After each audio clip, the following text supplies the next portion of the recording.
Hello and welcome to the Columbia Daily Tribune's Behind the Stripes webcast. This is Tribune sports editor Joe Walljasper along with Tribune football beat writer Dave Matter.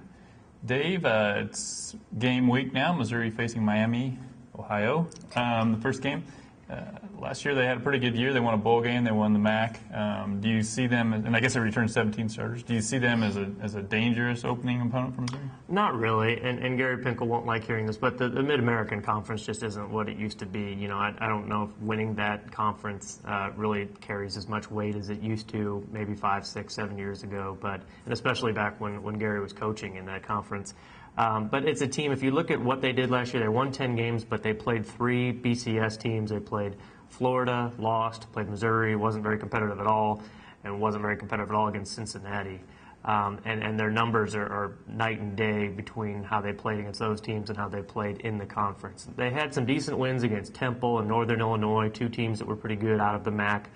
But overall, you know, unless Missouri just totally overlooks this team, and I don't think Pinkel will allow that, or the senior leaders on this team will allow that. I don't see how this isn't another mismatch, kind of similar to last year's.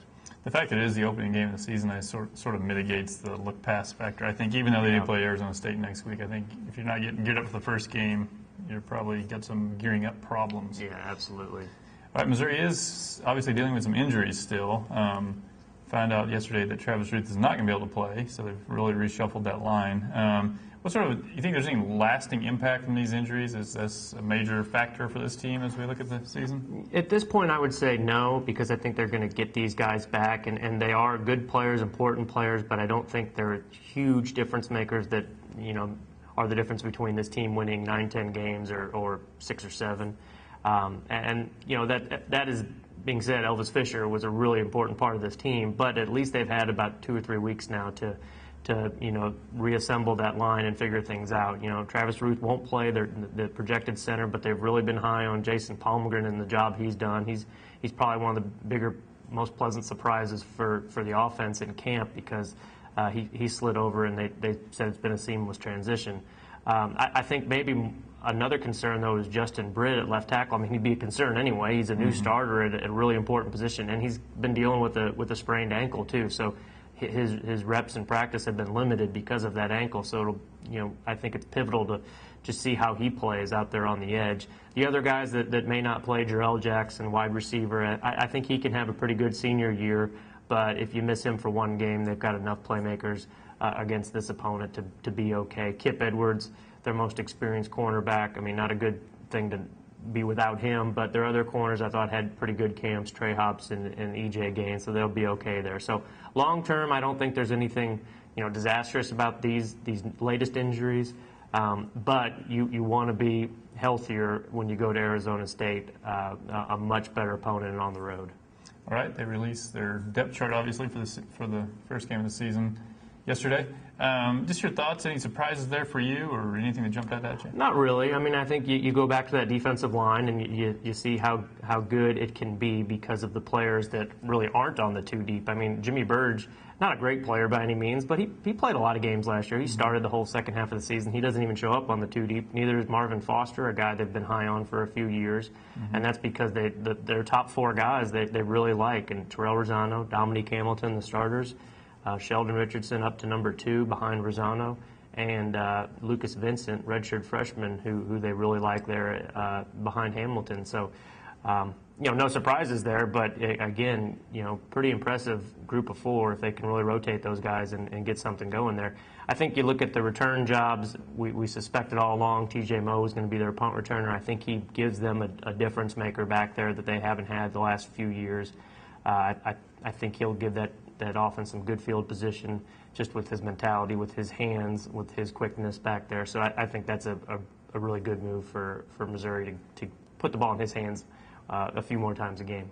Maybe one interesting thing is Corbin Bergstrasser, the true freshman, is number 3 at quarterback, which brings up the question, is that worthwhile now to play him just in case, or do you have any idea how that might change? Well, David Yost, the offensive coordinator, explained it yesterday that they put him at number 3. He's going to split the second team practice reps with Jimmy Costello, the number 2 quarterback, and they'll decide from there if he's ready to become the number 2 over the next couple of weeks.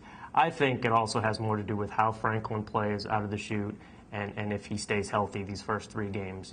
If he stays healthy and it doesn't look like this line is going to have any trouble blocking for him, and if he plays really well, then I don't think you really have any reason to play Bergstresser this year. But if things start off kind of shaky, if Franklin gets hit a few times and should he get hurt, then I think you reconsider that option. But for now, I think they'll just give him those second-team practice reps and just kind of see where things go.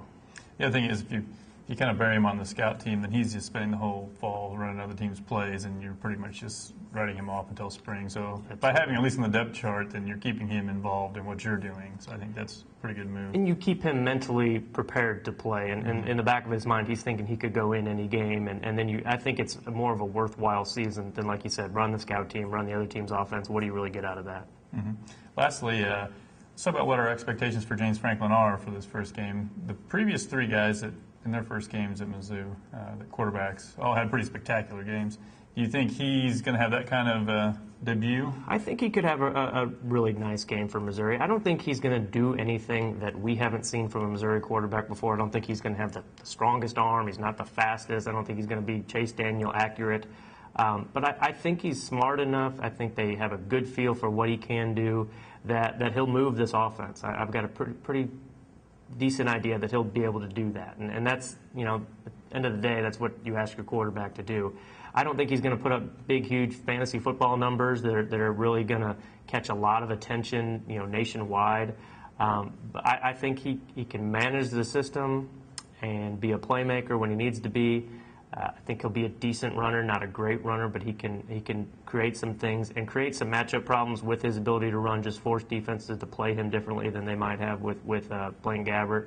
And the thing they really talked about, the players did and the coaches did yesterday, Monday during their media day session, was how they plan to distribute the ball more evenly, to throw to those outside receivers, something they didn't do as much last season. Part of that was just what defenses, kind of dictated.